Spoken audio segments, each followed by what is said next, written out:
I never thought my marriage would end with a single knock on the door. But that night, everything changed. What I discovered shattered my life in an instant. If you're ready for a story of betrayal, heartbreak, and the strength to start over, hit that subscribe button. These are the stories they never want to tell, but I will. It started with a simple question, one that shouldn't have meant anything. But it did. Do you mind if I go to the party with the girls on Saturday? It seemed innocent enough, just a night out with friends. But something about the way she asked it, the way she avoided my eyes, sparked a feeling I couldn't shake. We'd been married long enough that I knew her rhythms, her moods. And lately, things had been off. She'd been distant, distracted, late nights with vague explanations. Conversations that used to flow effortlessly now felt strained. The warmth we once shared felt like it was slipping, little by little, replaced by a coldness I didn't understand. So when she mentioned that party, my gut twisted, though I couldn't explain why. I don't think it's a good idea, I said carefully, trying to sound calm, reasonable. I don't feel great about it. She gave me a sharp look, her expression flickering with something unreadable. It's just a party. You know the girls. Why are you acting like this? Why was I acting like this? Maybe because it wasn't about the party. It was about all the moments that had built up to it. The late returns home. The messages left unanswered. The way she seemed to be somewhere else even when she was sitting right next to me, but I didn't say that. I didn't say any of it. I just nodded, letting the conversation die, but the feeling didn't. It stayed with me, lingering like a shadow I couldn't escape. When Saturday came, I watched her get ready. Her hair styled, her makeup done with more care than usual. She slipped into a dress I hadn't seen her wear in months, one that made her look like she was heading somewhere more important than a casual get-together. You look nice, I said, my voice hollow. She smiled, but it didn't reach her eyes. Thanks. And then she was gone. I sat there in the quiet of the house, the hours stretching longer than they should have. I told myself I was overthinking, that I was being paranoid. But I couldn't shake the heaviness pressing down on me. By midnight, I hadn't heard a word. No calls. No texts. Just silence. I tried to push the thoughts away. Maybe she was just having fun. Maybe her phone died. Maybe I was being foolish, but the doubt wouldn't leave me. I picked up my phone, hesitating only for a moment before opening the location app. It was something we'd installed months ago after she'd lost her phone twice in 1 week. A safety net, nothing more. Or so I thought. It took a moment to load, but when it did, I stared at the screen, unable to move. She wasn't at the party. She wasn't at any bar or restaurant. She was at a cabin. On the outskirts of town. A place we'd never been, a place that didn't make sense. I sat there, staring, trying to come up with any explanation that wasn't the one slowly forming in my mind. Maybe it was a misunderstanding. Maybe the app was wrong, but I knew better. Without thinking, I grabbed my keys and walked out the door. The drive felt longer than it should have, the quiet of the road only making the thoughts in my head louder. I kept telling myself I was overreacting, that there was some simple reason. But the weight in my chest told me otherwise. When I pulled into the small, secluded driveway, I saw it. Her car.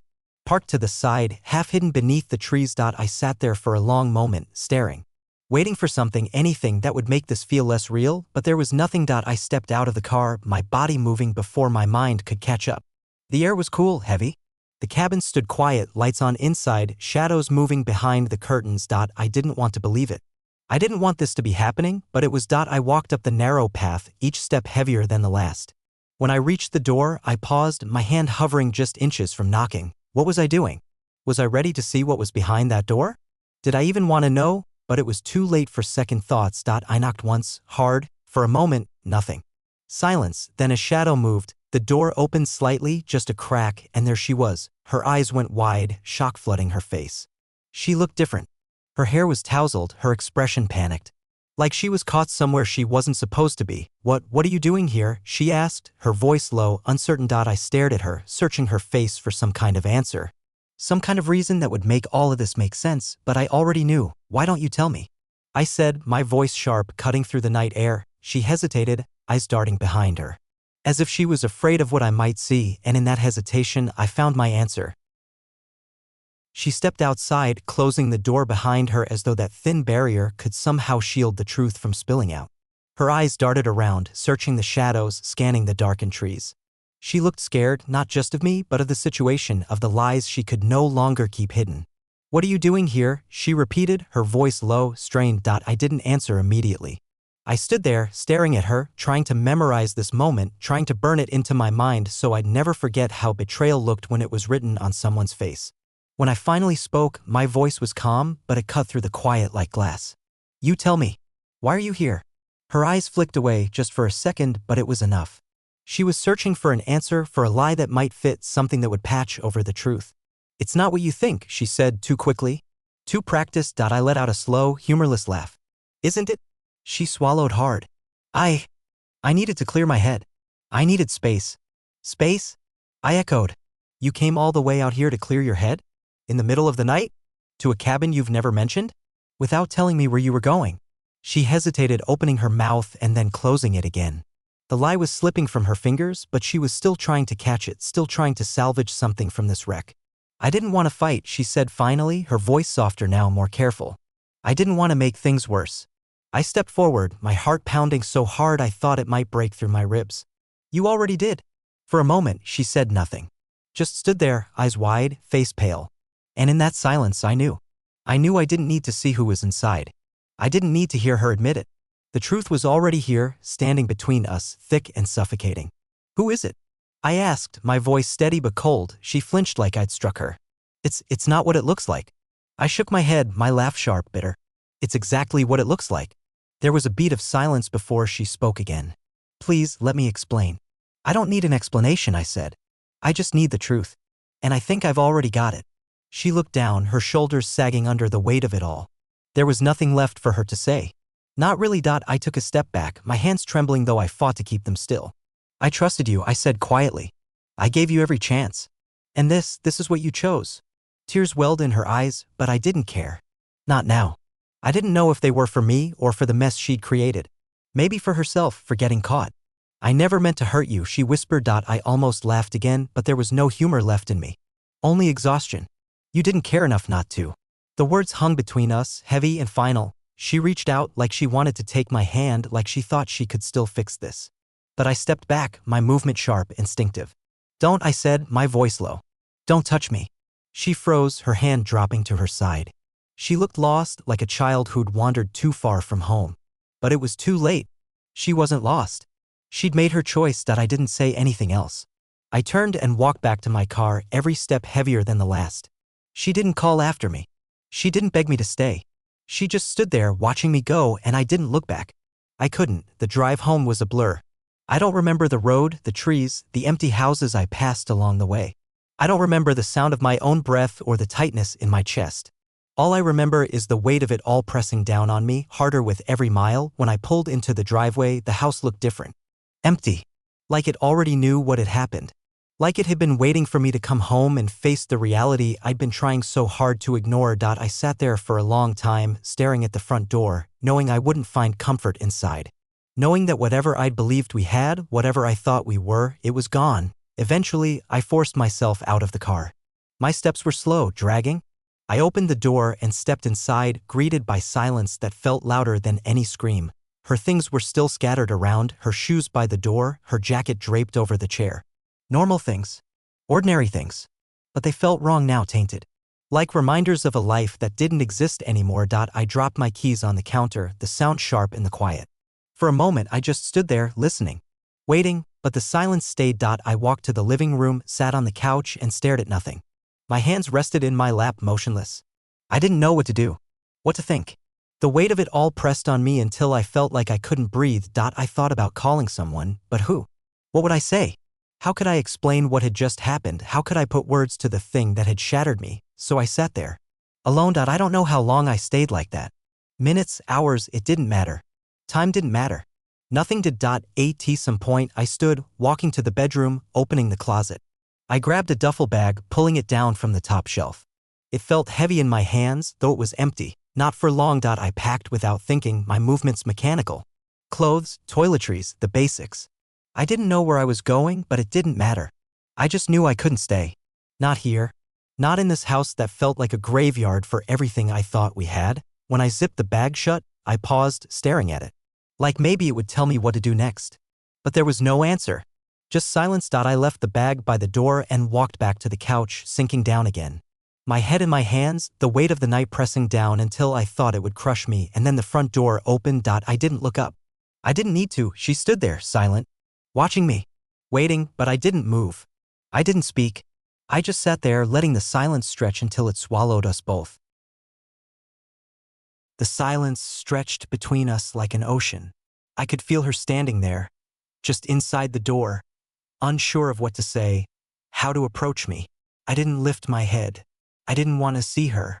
I didn't want to see the face of the person who had broken me, the person who had stood behind that cabin door with guilt written all over her. She closed the door softly, as if that would somehow soften what had happened, as if quiet footsteps and lowered voices could undo the damage. But nothing could undo this. She took a few hesitant steps into the room, her breath shaky, her movements slow, cautious. I could feel her eyes on me, watching me, weighing her options. I stayed silent, unmoving, like stone. I didn't want to give her anything. No words, no anger, not even the satisfaction of knowing I cared enough to yell. 'Cause I didn't know if I cared anymore. Maybe I did. Maybe too much. That's why it hurt so deeply. But I wasn't going to give her the power to see that. Finally, she spoke, her voice small and uncertain. "Can we talk?" I said nothing. What was there left to say? She took another step closer, but it was like she was walking into a wall. There was no welcome here, no warmth, only distance, the kind you don't cross. "Please," she said again, her voice breaking, trembling. "We need to talk." Slowly, I lifted my head. I looked at her, really looked, and it was worse than I expected. Her face was pale, her eyes red and puffy from crying. But I didn't care. I couldn't afford to care. Not anymore. I let the silence stretch for a few more seconds, watched her squirm, watched her try to piece together whatever courage she had left. Then, finally, I spoke. My voice was cold, sharp, and flat. "Why?" The word echoed in the room, heavier than it should have been. She flinched like it had hit her. "Because," she hesitated, fumbling for words, "because we can't just end like this. We have to talk. We have to fix this." I stared at her, my face unreadable. "Fix this," I repeated, my voice low. "Is that what you think we can do?" She stepped closer, her hands clasped in front of her like she was holding herself together. "We have to try," she said, her voice cracking. "We've been through too much to just give up." I stood then, slowly, deliberately. I could feel the weight of the room pressing down on me, heavy and suffocating. "You gave up the moment you walked into that cabin," I said, my words like ice. "You gave up when you lied to my face, when you made excuses, when you let me believe that the distance between us was my fault." Her eyes filled with tears, but she didn't look away. "I didn't mean to," she said softly. "It wasn't supposed to happen like this." I shook my head, laughing bitterly. "No, it never is." She took another step closer, her hands reaching out, but I stepped back, just out of reach. The distance between us felt like miles. "I was lost," she said, her voice breaking. "I didn't know how to fix things between us. I didn't know how to talk to you. I felt like we were already falling apart, and I didn't know how to stop it." I stared at her, my jaw clenched. "So you chose him?" The words were sharp, and I saw her flinch again. "It wasn't like that," she said quickly. "It wasn't about him. It wasn't even about anything physical.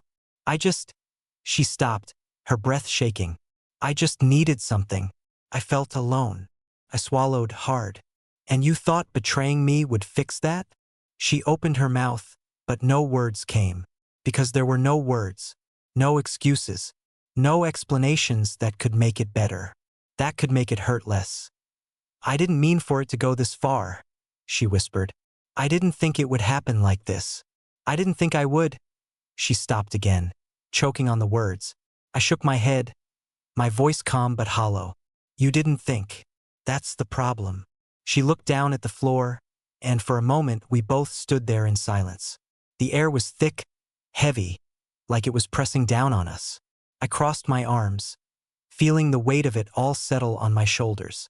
"It's over," I said quietly, the words final, sharp. She looked up, her eyes wide, wet.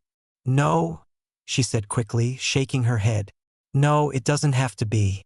We can fix this. We can go to counseling, we can talk, we can. I cut her off with a look. We can't fix this, I said firmly. You broke it. You broke us. You made a choice, and now you have to live with it. She stepped closer, her voice desperate. Please, she whispered. Don't do this. Don't throw it all away. I stared at her, and I felt it. The anger, the betrayal, the hurt. But beneath all of that, I felt something else. Something heavier. Finality. Resignation. Acceptance. You already did that, I said simply. Her face crumpled, and she reached for me again, but I stepped back. Don't, I warned. Don't try to fix this with words. Don't try to make it better. You made your choice the moment you walked into that cabin, and you made your choice when you lied to me. Now I'm making mine. She stood there silent, her hands trembling at her sides. I'm leaving, I said, my voice calm but firm. Tonight. I'll figure out the rest later. But I can't stay here. Not with you. Her breath hitched, her face twisting in pain. Please don't go, she said, her voice breaking. Please. I'll do anything. I'll end it. I'll cut all ties. I'll fix this. I'll prove it to you. Just don't leave. Please. I stared at her, my heart heavy, my chest tight. But it wasn't enough. None of it was enough. It's too late, I said, my voice low. It was too late the moment you lied. I turned, walking toward the door. I grabbed my bag, slinging it over my shoulder. She followed me, her steps quick, desperate. Don't go, she whispered again, but it sounded hollow, weak. I opened the door, the cool night air rushing in, and for a moment, I just stood there, staring out into the dark. And then I stepped outside, not looking back. I heard her sobs behind me, felt the weight of them, but I didn't stop, couldn't. I walked to my car, opened the door, and threw the bag onto the passenger seat. I slid behind the wheel, gripping it tightly, my hands trembling. And I just sat there for a moment, my mind racing. Then I started the engine, and I pulled out of the driveway. The house, the life I'd built, the memories. All of it faded into the distance behind me. I didn't know where I was going. I didn't have a plan. But I knew I had to go. I had to get away from the lies, from the pain, from her, from the person I thought I knew, the person I thought I loved. I drove for hours, aimlessly, letting the road guide me, letting the night swallow me whole. I didn't stop until I found a place where I could breathe, where I could sit in the silence and just exist, where I didn't have to think about the betrayal, about the pain. I found a cheap motel, paid for a room in cash, and locked the door behind me. I sat on the edge of the bed, my head in my hands, and I just let the silence press in. I didn't cry. I didn't scream. I just sat there, numb, broken, empty, and I wondered how long it would take to feel whole again. The hours passed slowly in that dim, lifeless motel room. The walls were thin, the air stale, and the hum of the old heater in the corner was the only sound filling the space. I sat there on the edge of the bed, my mind heavy, thoughts circling endlessly like vultures over what little remained of my life. I tried to shut it all out, to close my eyes and let sleep pull me under, but it wouldn't come. Not with her face still burned into my mind. Not with her voice, her desperate pleas, echoing in my ears. I should have felt something, anger, sadness, regret, but there was only emptiness, a hollow numbness that stretched deep inside me. I didn't know what hurt more, the betrayal or the fact that it didn't even surprise me. Maybe deep down, I'd known for a long time. Maybe I'd seen the signs and refused to believe them, convincing myself that the distance between us was just a phase, that it was stress or routine or something that would pass. But it hadn't. It had only grown, stretching further with every lie, every late-night excuse, every moment she looked at me and pretended nothing was wrong. And I let her. I let her lie. I let her fool me because the alternative was worse. The alternative meant facing the truth that I was no longer enough for her, that our life wasn't enough. I stood up, restless, pacing the room, my hands running through my hair, my breath coming in short, tight bursts. I stared at the window, the thin curtains doing little to block out the dull orange glow of the street lamp outside. The world felt foreign, like I'd stepped out of my own life and into someone else's nightmare. I checked my phone out of habit, though I wasn't sure why. Maybe part of me thought she'd reach out. Maybe part of me hoped she wouldn't. Either way, there was nothing. Just silence. And it hurt more than I expected. Because despite everything, a part of me still wanted her to fight for me. For us. I wanted her to show up at that door, to beg, to prove that what we had meant something. But she hadn't. She'd let me walk away. And maybe that was the answer I needed all along. I dropped my phone on the nightstand and sat back down, my head heavy in my hands. I thought about the man in that cabin. About how she looked when I knocked on that door, shocked, guilty, but also afraid. Afraid of being caught, not afraid of losing me. That realization cut deeper than anything else. It wasn't love that made her panic. It was fear. Fear of exposure. Fear of losing control of the lie she'd been living. The memory of her voice hit me then, the desperate words she'd thrown out in the hope of saving herself. It wasn't what it looked like. The same tired phrase, as if saying it enough times would erase the truth. As if I hadn't seen the shadows behind her eyes, hadn't heard the whispers from behind that door. As if I hadn't seen the fear in her face the moment I appeared. I didn't know what hurt more, her betrayal or her belief that I was too blind to see it. I lay back on the bed, staring at the ceiling, and thought about how easy it had been for her to lie. How natural. And I wondered how many times she'd done it. How many nights she'd come home with false stories, soft smiles, and empty promises. How many times I'd kissed her, held her, never knowing she was already gone. When morning came, it brought no clarity, no peace. Just the same heavy weight pressing down on me. I sat up, my body stiff, my mind clouded.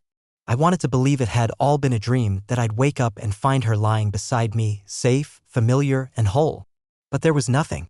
Just that empty room, the same silence that had followed me since I left her behind. I grabbed my phone, scrolling through the screen without really seeing it. There were no messages. No missed calls. Just the absence of her. A confirmation of what I already knew. I wondered if she was even thinking about me. If she was lying in our bed, staring at the ceiling, regretting everything.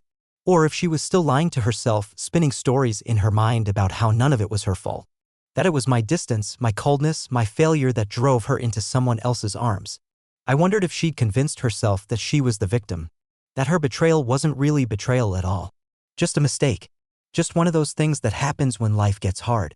When love starts to fade. I stood and grabbed my jacket, pulling it on as I walked out of the room. The morning air was sharp, biting, but it felt good. Real. I needed something to cut through the fog, to remind me that I was still here, still breathing. I didn't know where I was going, but I needed to move. To walk. To think. The streets were empty, the world still half asleep, but I didn't care.